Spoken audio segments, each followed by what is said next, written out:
Okay, so as we move forward here today, we're going to start with our first of two lectures about hospitals and acute care.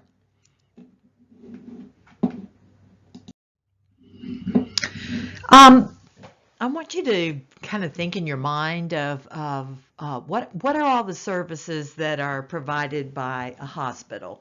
So in general, we think of this as a place as doing surgery, birth and babies, taking care of people with heart attacks or pneumonia, and certainly lately thinking of these as places that are taking care of COVID patients.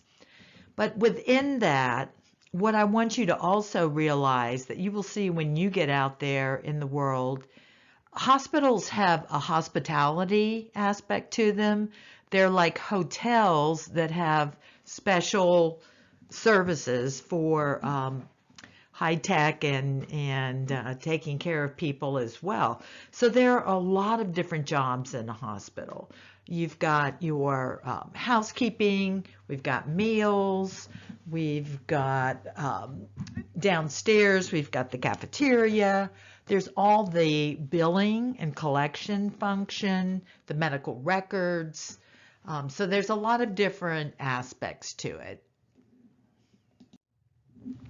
Here's just a quick diagram. Probably most of you have visited somebody in a hospital before, so they're generally pretty big places and have patient rooms, but also surgery, inpatient, outpatient, diagnostic imaging, lab services, etc., as well as administrative floors and then all those medical records, billing, all that kind of stuff.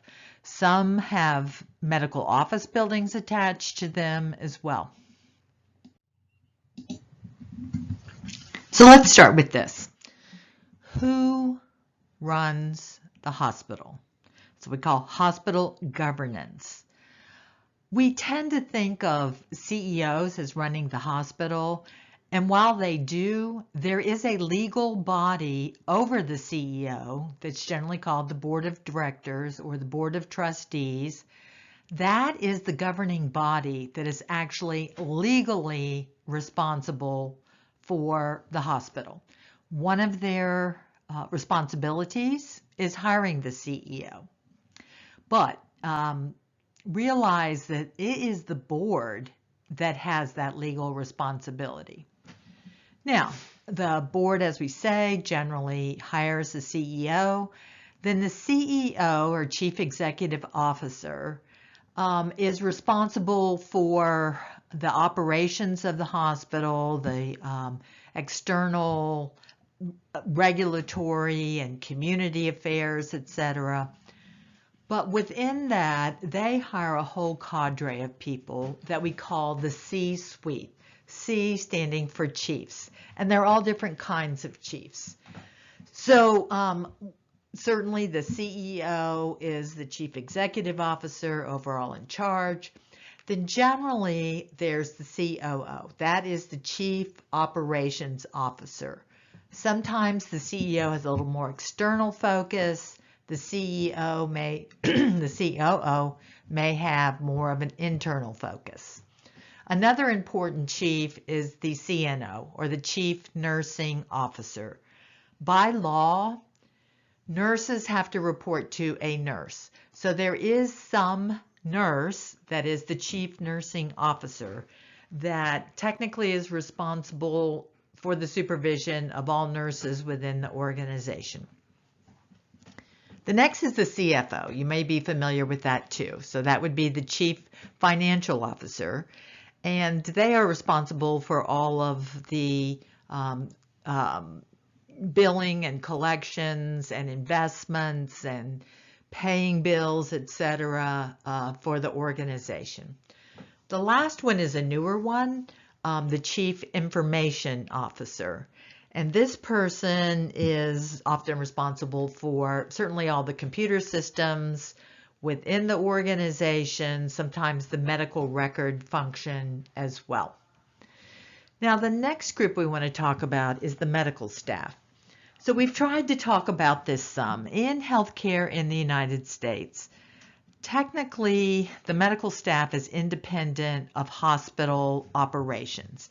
And so they often have their own governing body that has certain responsibilities. Each year they elect a chief of staff.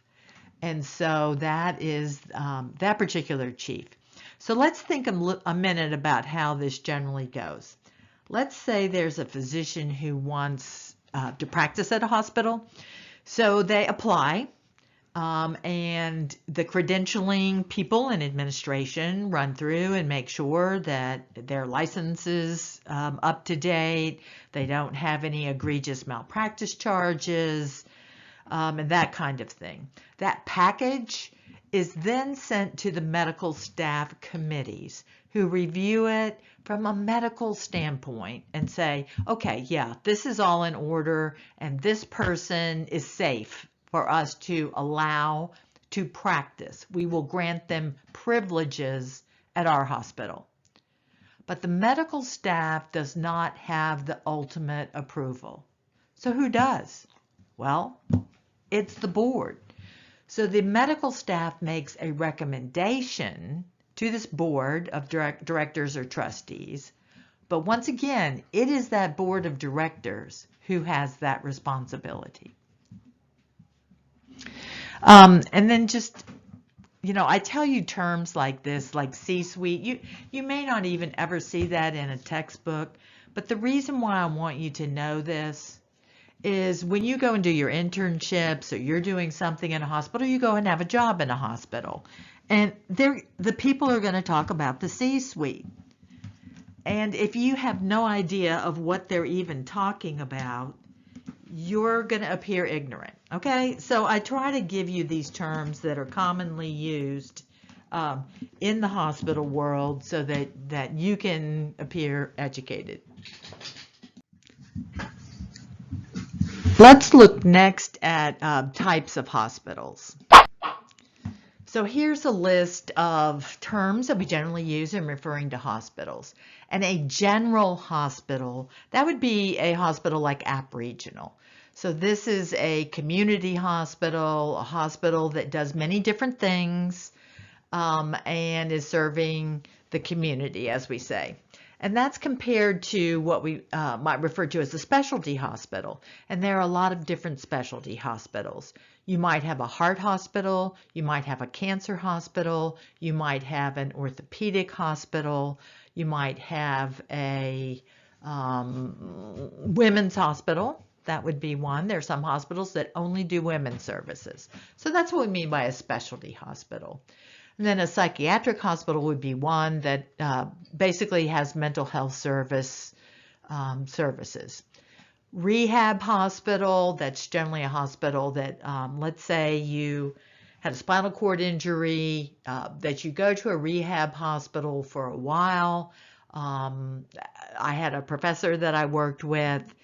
He had a terrible biking accident and broke his neck and severed his spinal cord at C4. Basically, after that, all he could do was move his shoulders. So he was paralyzed from the neck down. And after his immediate hospital stay, he then went to a rehabilitation hospital for about 4 months to learn how to function with being paralyzed, essentially. And then after that time, he went home. It could be you have knee replacement, hip replacement, that kind of thing. And then the last category you're probably familiar with are children's hospitals. So most general hospitals don't have much of a pediatric ward. Children have such special needs, and it's medication dosing, it's they can't answer for themselves, they need a family member too. And so most states have several children's hospitals, and you're probably familiar with Levine down in Charlotte. And so there's just examples of children's hospitals.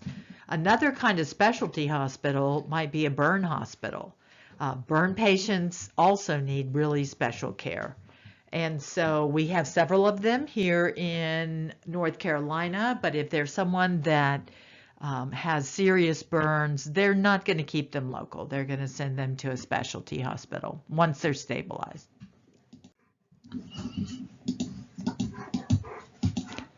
So next I want to talk about, this is repeating history. We already studied this. So how did hospitals today originate? Where did they come from? And so go back to thinking of this discussion. They came from almshouses, poorhouses, pest houses. And so recall who we were talking about, who ran those places. And so those were often church-run places. Nuns were often the nurses.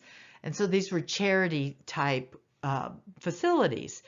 And so this is the precursor for what we see today. So if you think of what we call as nonprofit or voluntary hospitals here in the United States, they originated from this purpose. And if you think of many of the hospital names that you know, Methodist, Presbyterian, Baptist, Jewish, so there's a church affiliation with hospitals in general.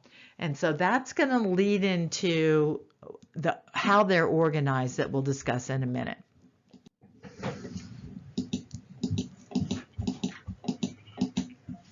So as we said, hospitals began to organize as centers of healthcare as medical science and technology advanced, and there were more things that we could do. Then they became in greater demand, and then they also needed somebody to run it. And so that's where you come from, hospital administration. So as things got more organized, codified, larger, they needed people with skills like you to run the place. So they became very, very large organizations. Things became more organized with the Flexner report that medical staff training became more standardized over the country, that we saw more and more hospitals growing. Now, as we said, part of this growth was fueled after World War II. Great expansion period in our country. Remember something that's going on here, and it kind of is a lesson for things that are going on today. The United States was one of the countries in the world where World War II was not fought on our soil. And so we were not bombed to smithereens like Germany, Japan, England, other large places. China still really hadn't emerged as a big producer of goods in the world. And so there was this great growth that went on in the United States during this period. And so there was a need for expansion of hospitals. And so I point out this term here, this Hill-Burton Act. The federal government wanted to help local governments and cities build hospitals. Local cities did not have the money to build a hospital. It was too expensive. The federal government had the money.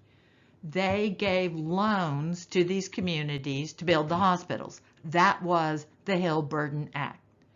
Sounds somewhat familiar, really, with this economic crash that we've had from COVID.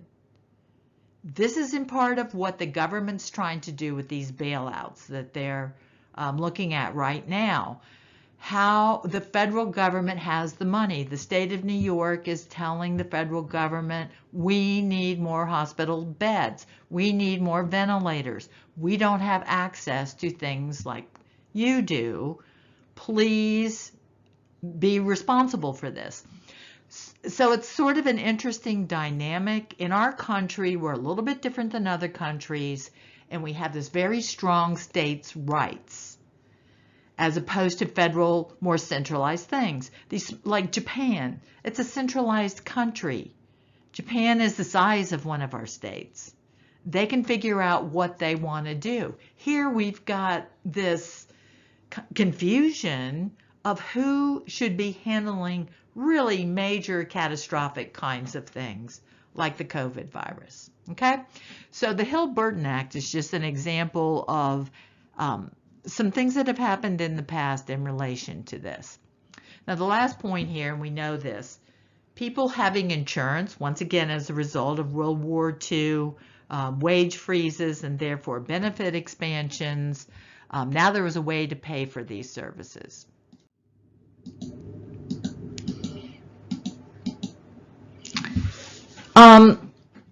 So hospitals and hospital beds really continued to grow. However, with technology expansion and capabilities, there was a big shift to outpatient. You already had that lecture. Big shift to outpatient. Get them out of the hospital. They don't need to be in the hospital.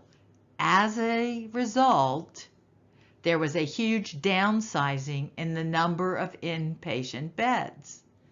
This was cost efficient, it was better, it was effective, it was more convenient until, oops, now we need the inpatient beds because patients with COVID need to be on ventilators. You can't do that on an outpatient basis.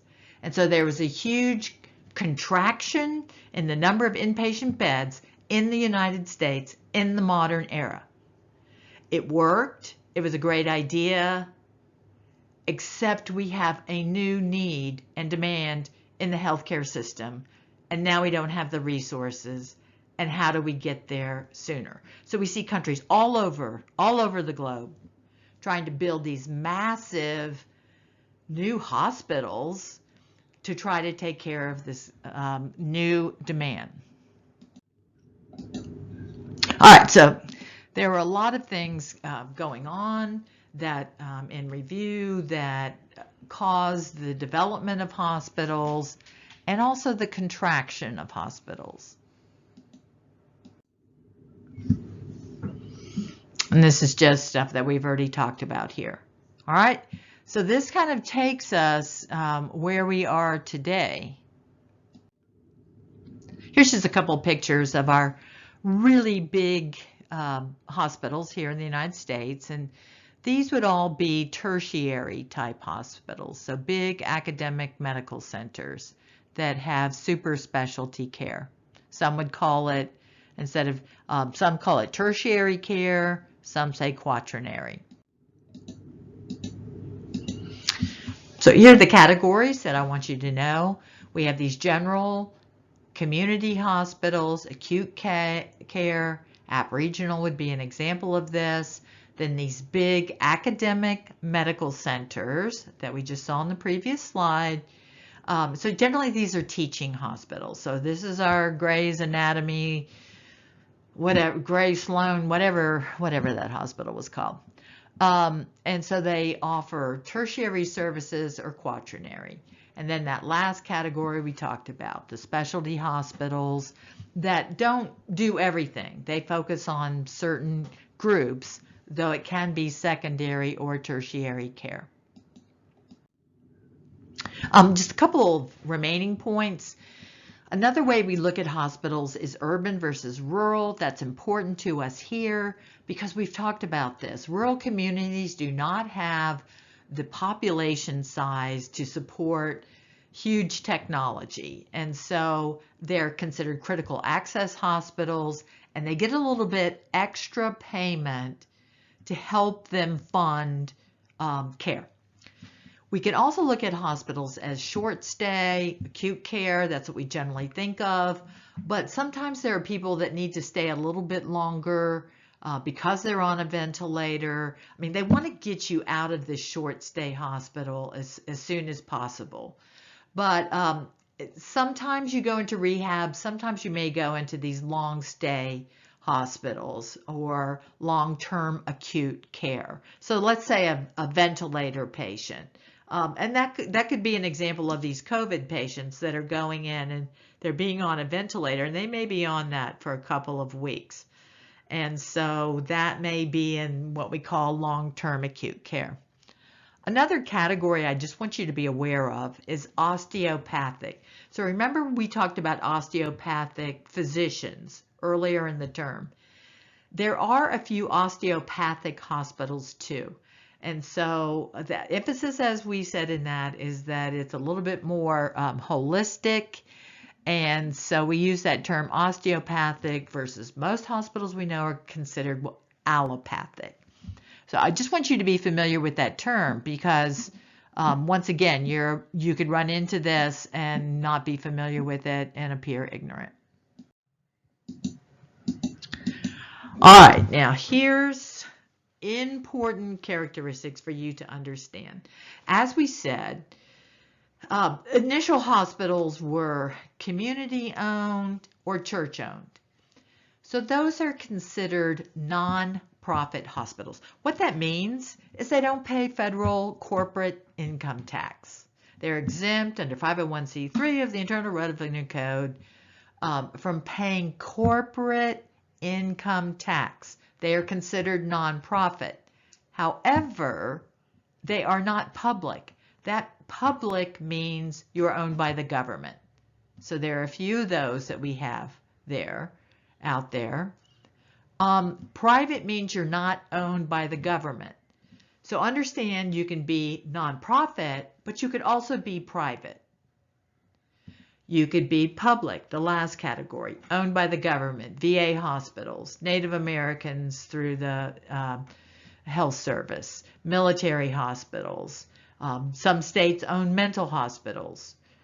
And then as well, a few counties still own hospitals. Probably the one around here, they're in Hickory, Catawba County. Catawba Valley is a hospital district hospital. It's owned by the county. That middle category is there are also for-profit hospitals. It's kind of what started happening there as healthcare services became more profitable.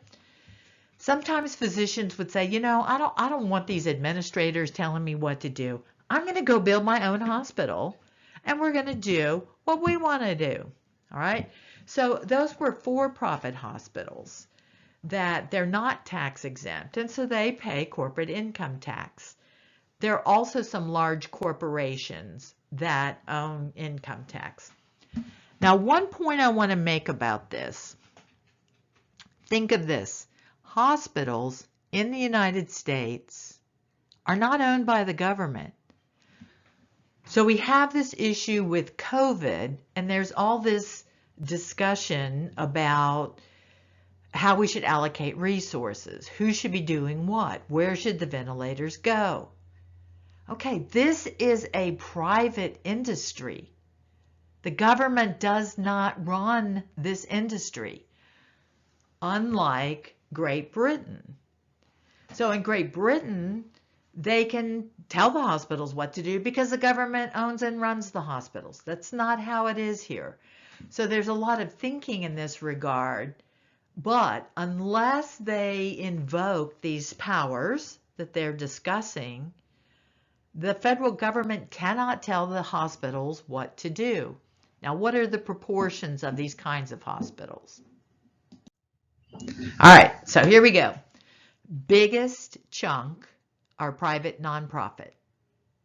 All right, the next smaller chunk, these for-profit or investor-owned or proprietary would be another term for that. There are some state and local government hospitals, and there are some federal government hospitals. All right, so that's kind of, yeah, this is a little bit old, but proportionately, this is pretty much what's going on here today. However, overall, too, I want you to realize this is not that long ago. 1990, we're talking about, what, 30 years ago? There were a lot more hospitals, and there were a lot more hospital beds. But because of the shift to outpatient, there aren't as many anymore.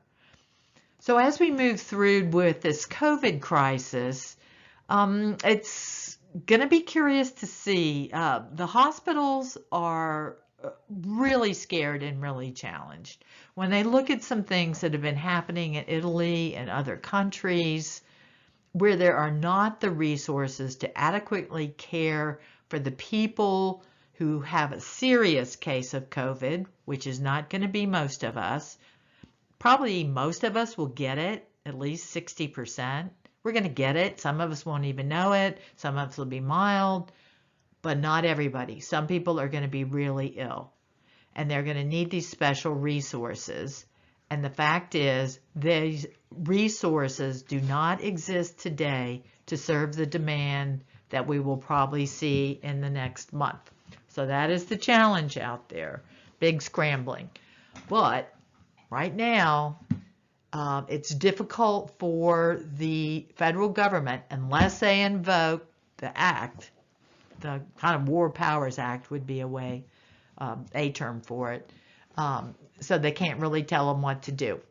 All right, so that's the end of the first part of the hospitals, and we'll do a brief part 2 section in a minute.